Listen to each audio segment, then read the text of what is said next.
Sabahdan neft-qaz sahəsində işləməyən və qeyri-dövlət sektorunda çalışan fiziki şəxslərin muzlu işdən aylıq gəlirlərindən vergi tutulacaq. Bizim media məlumat verir ki, vergi məcəlləsinə görə 2026-cı ildə aylıq gəliri 2500 manata qədər olanlar 3% vergi ödəyəcəklər.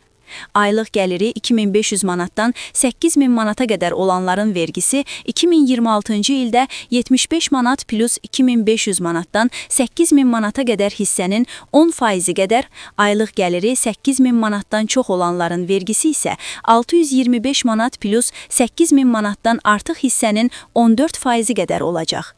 Müvafiq olaraq növbəti illərdə aylıq gəliri 2500 manata qədər olanlar 2027-ci ildə 5%, 2028-ci ildə 7%, 2500 manatdan 8000 manata qədər olanların 2027-ci ildə 125 manat plus 2500 manatdan 8000 manata qədər hissənin 10% qədər, 2028-ci ildə 175 manat plus 2500 manatdan 8000 manata qədər hissənin 10% qədər, aylıq gəliri 8000 manatdan çox olanların vergisi isə 2027-ci ildə 675 manat plus 8000 manatdan artıq hissənin 14% qədər, 2028-ci ildən isə 725 manat plus 8000 manatdan artıq hissənin 14% qədər hesablanacaq.